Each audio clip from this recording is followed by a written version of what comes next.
You alright? I hope you get this video. I'll try and make it as short as possible and I'll email you it and I'll try and draw your attention. But so this petitions committee rejecting petitions, actually I haven't even watched the video yet because I'm that compelled to reply from seeing the title of the video that I haven't even watched the video.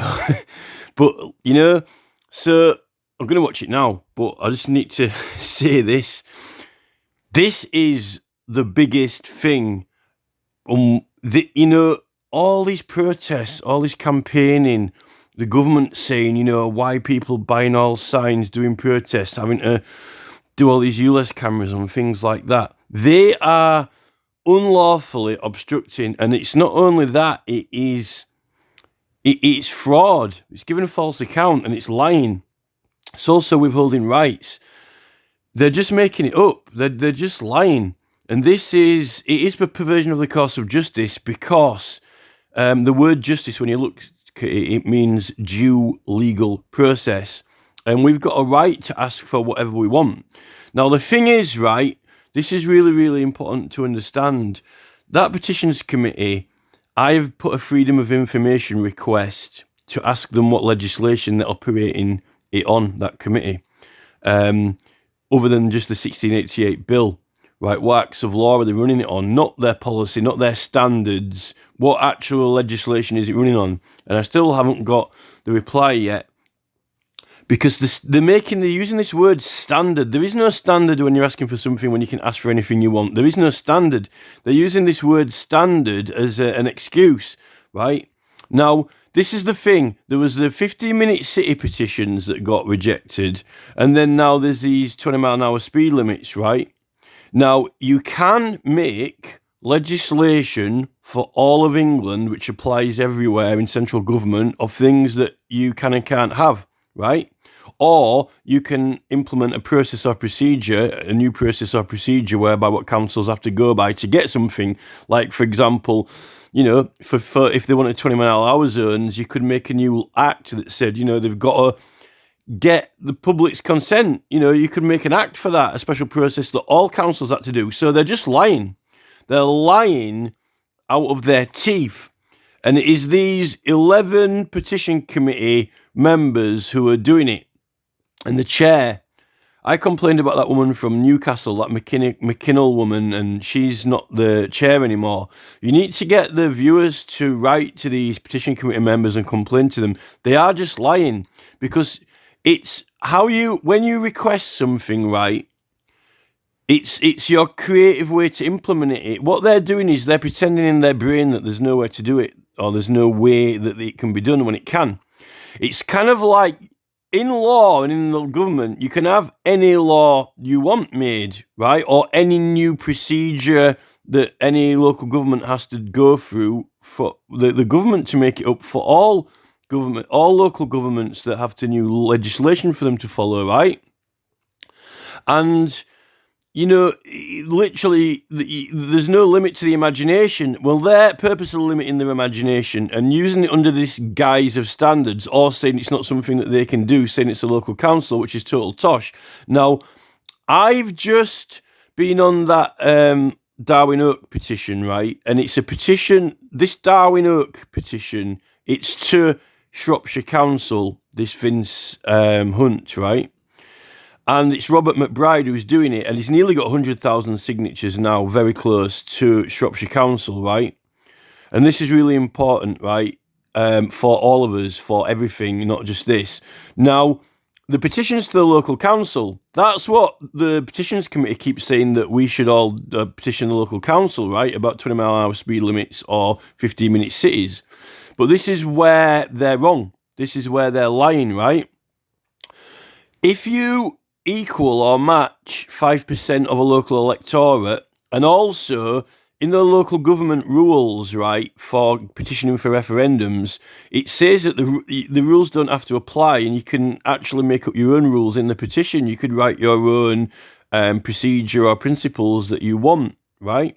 You can make your own procedures and rules up, right? Now, so basically, in the petition itself, you could say, right, we want a referendum, but we want the referendum to be run like this and to go like that by our conditions. And you could petition for that to have it accepted, if you see what I mean. It's almost like laying a bill to Parliament, proposing legislation. What you're doing in the petition is, if you wanted to, and the thing is, they're also, for the local people signing, it doesn't have to be people from a local county who signs a petition, because on Wiltshire and Shropshire on their website, it says if you use the services or have an interest in the area. Now, the thing is that if you think about it, you don't have to be from Shropshire to buy land in Shropshire or build a house in Shropshire. When you submit planning permission, you're bringing a case to Shropshire Council that you want them to decide in your favour to allow you to build. But you might be from Cornwall or Scotland, right? So if you want to object to that or petition against it, why the hell do you have to be from Shropshire? If someone can buy land and bring a case to the council to build when they're not even from the county, then you can bloody hell oppose it and sign petitions for referendums from, the same place that the guy who was bought is from, or anywhere. And the thing is, you're only petitioning for a referendum. That's not to say that, you don't, the referendum itself is everyone in the county voting on it. But to trigger that, to have it, right, you only have to match 5% of the electorate. And anyone who's got an interest, the thing is, people don't have interests in local areas if they're not from the area. You have to get them interested in it, like Stonehenge. This is what's happening with Stonehenge and that tunnel at the moment, right? They're entitled to a referendum. Now, this is the key part. I really didn't want to go on for ages, but this is the key part to it all, why the Petitions Committee are corrupt. And you've timed this video miraculously, because I've just submitted a petition to the Parliament Petitions Committee using Robert McBride's petition, because he's nearly got 100,000 signatures. And there's this process called amalgamation, where all petitions to His Majesty's government, whatever part or department of it, under the same subject, asking for the same or similar thing, you can request them to be amalgamated or combined together, all the signatures, right? But that also just doesn't combine the signatures. It combines all the evidence and, all the statements and whatever you add to it, photos and everything, because it's like one case for the same thing. Councils are meant to do that anyway, right? But any person can call it. And I've just submitted a petition to Parliament saying I want all of the Robert McBride signatures combined with my petition to Parliament. Now, you might say, well, it's to Shropshire Council. Well, this is why it's relevant to your video now. Your video is saying that, they rejected this 20 mile an hour speed limit petition. And I haven't even watched your video yet, but I know that you're going to say, forgive me if I'm wrong, you're going to say that they say that it's not something that they deal with, right? Or it's not something they do. You've got to go see the local council about it. They're set individually, right? Whereas they can actually make legislation to make it a lot harder for councils to implement them, or a new procedure they've got to go through. Or you could actually make you could make an act to say that a minimum speed limit for the country is 30 mile an hour in some of the main acts of law. You can do that, and they don't want to imagine that. They don't want to use their creative imagination. It's like going to McDonald's, right, and asking, can I have a Big Mac, and say, no, we don't know how to make it, right? They have got to know how to make absolutely anything that you want. You don't actually have to come to them with a recipe for how they're going to do it, right? Because there's a way to do anything, right? You could do if you wanted to, but it's a little bit like McDonald's. What they're doing is there's the menu for government is you can have anything you ask for, and they've got to come up with, they're the chef, they've got to come up with it. But what they're saying is they're claiming they don't know how to make it, or they don't know how to, come up with it, or it's something they can't make when it is. They're just lying. Now, this is, I really could have just saved this tiny bit here now, and this is the only bit you really need to know is this, right? For a local referendum, which is to go above the local council, right? And there's nothing to say you can't have one ward having a referendum for £800. It's £800 maximum spend per ward. And if the council don't like the outcome of that, then they could have the whole county, which I think it costs something like, it costs under 60, it costs about 50 odd £1,000 or less to Poller County, depending on if you budget it or not and how cheap. You could probably do it cheaper.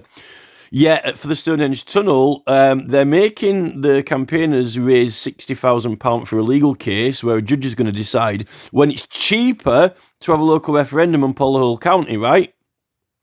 Now, the thing is, this is the critical point where Petitions Committee is completely corrupt, lying and bent, right? Because, if you ask the local council for a referendum, which you can have if you get a lot of signatures, like 20 mile an hour speed limit issue would get 100,000 signatures or more, or even easily match the 5% of the electorate, right, in Wales for sure, right? Do you know that it's not the local council who make the decision? It's not the local council who decide if you can have a local referendum or not, even if you collect all the signatures. It's the Secretary of State for Transport who has to authorise it, right? And guess what? He is in Parliament. He's in Parliament. Secretary of State for Transport. House of Commons, Parliament. So, if you want a local referendum about 20 mile an hour speed limits, it's the Secretary of State for Transport, right? So, you can petition the Petitions Committee about it in Parliament, not local, and it would have to go to Parliament anyway. So why not just petition him in the first place for it, seeing though that it ain't the local council who decides on it?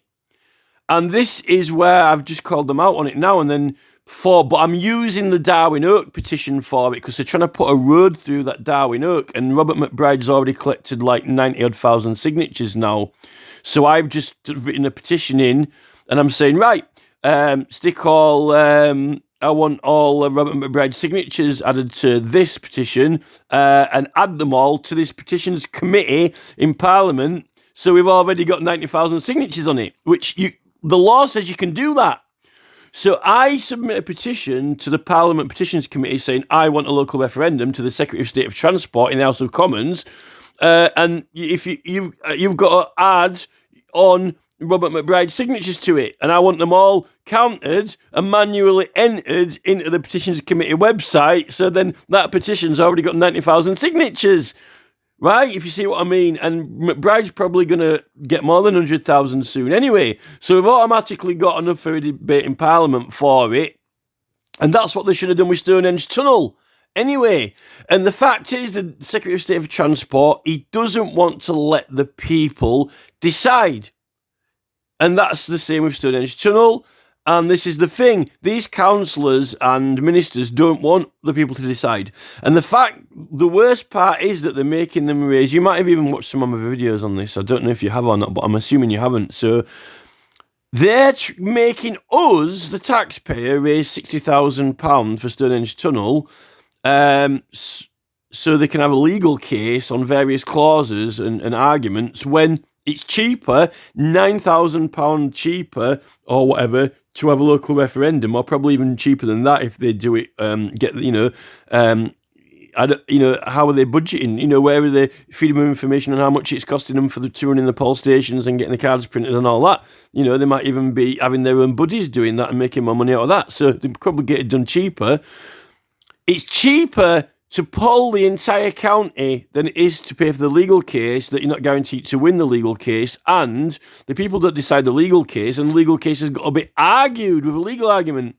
Whereas if you have a local referendum, you don't have to have a legal argument. It's just whether we want it or not, yes or no, and it's cheaper, and we decide. So that is where I'm at with it. And this I just submitted to the Petitions Committee.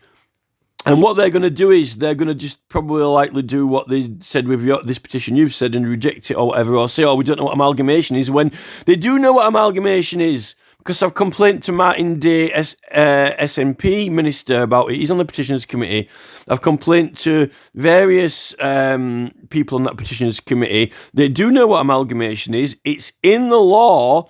And the Local Government Act is copied. The process for local referendums is copied straight across from that act to the other acts. It's the same process, and there's also a creativity in it. You can actually start to draft up and write your own can propose your own process and terms and conditions, if you see what I mean.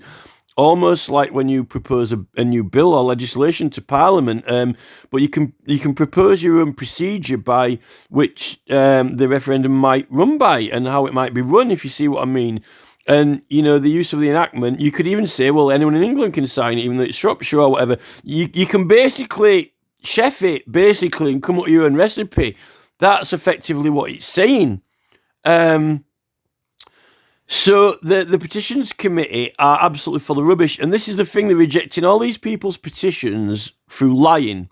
But the thing is, this is, because they're rejecting petitions and actually obstructing justice, the petition process is a legal process. If you read that Professor Karen Bowie paper on petitioning, you know, you had justices involved in it and so forth before, which they scrapped. But it's this, what it is, they haven't stopped it being a legal case. It's a legal process to the government, right? It is proceedings to Parliament in law, right? Like, you know, criminal and civil, it is proceedings. And what they're doing by lying about what you can and can't petition about, and they are playing dumb, they are perverting the course of justice, and they're giving false accounts and false statements. And what they're doing is, it's not standards. It's they've got an allegiance to certain political parties when they're meant to be impartial. In that petitions committee, they've got to be impartial about what we bring to them and what they debate. And they're lying, and they're not impartial, they're criminal. And it's almost like, you know, when a judge pledges an oath to the king, or, you know, you make a witness statement and you pledge an oath to, a policeman makes an oath. These people don't have an oath to us. They're meant to, but what they are, they're pledged to their parties, and they are lying on behalf of their parties because they don't want to do it. We need to stop this, because they're blaming us for all these ULEZ actions. They're blaming us for all the Extinction Rebellion, all the Just Stop Oil. They're blaming us. They are causing us to have to do all these things. And the police chief's complaining about, oh, it's costing the police a fortune. GB News, you know, Talk Radio. They're all complaining about all this money spent on the policing, and now they're complaining about, you know, God knows what bombs going off and so forth. Yet it is the Petitions Committee 11 members who are causing it. Extinction Rebellion said this before, we've tried everything, you know. They're causing it because they bloody well don't want to do it. They are the cause, because they don't want that petition on their website. They know that 20 mile an hour speed limit one, for example, people are going to sign it like crazy, and it's not going to only get 100,000 signatures, probably 300,000, like Nigel Farage's petition when he got 300,000 on GB News. And it's going to be compelling, and they're bloody well trying to keep it out of there. Yet, when you get a massive amount of signatures for a local council, so many that you're getting into local referendum qualification, because why the hell should the councils decide when you've got so many signatures? It's got to go back to the Secretary of State for Transport. Same for Stonehenge, same for that Darwin Oak road they're trying to put through, and same for these 20 mile an hour speed limits, Jeff, right? And it is them. And this is the pinnacle of corruption. It is the bollard. They're putting illegal bollards up in that petitions committee, and I've called them out on it multiple times, right? And, you know, I'm not, you know, I don't need it to be me who says it. I'm not bothered who says it. I mean, I'm stoked that you made this video, because, you know, that they rejected it and that you're drawing attention to it. But, like, you know, I'm kind of just trying to help, I mean, I know you read out quite a lot of letters that people write, but, you know, I mean, I'm speaking now. You could write this down and put into your own words and terms, you know. So it goes back to Parliament, basically. What I'm saying is, if you go to a local council and if you get, you know, a massive interest in a petition and it gets loads of signatures, you're getting into, what's the point in, you know, the council? What's the point in getting 100,000 signatures for the council to still, apparently they can decide either way, then decide against it when you've got that much compelling signatures that you're entitled to the people to vote on it, right? But who decides that? The Secretary of State for Transport. So why are the Petitions Committee rejecting it when it's the House of Commons, when he's in the Commons, when he's going to be debating there, or anything to do with the Department of Transport themselves? You know, this is absolute, pure, unadulterated corruption, Jeff, and we need to call them out on it because they're lying. And when people realise that that actually is the absolute manifest corruption, you know, it's like a piece of evil. You know, like on the Time Bandits, you know, when they fight, you know, the evil guy, and then they've got all the tanks and, you know, stuff flying around him, and then at the end, you know, like he blows up and there's like bits of evil around. That is that Petitions Committee. That, you know, exactly the title of your video, petition rejected. That is pure parliamentary evil. That is the evil of society. That is a lie. It is a criminal statement from the committee. It is a lie. It is perverting the course of justice.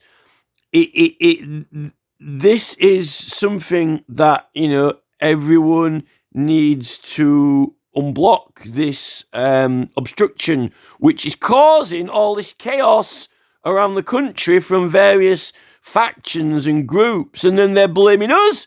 They're saying that it's us. It's our fault. It's our fault, right? They're saying it's our fault.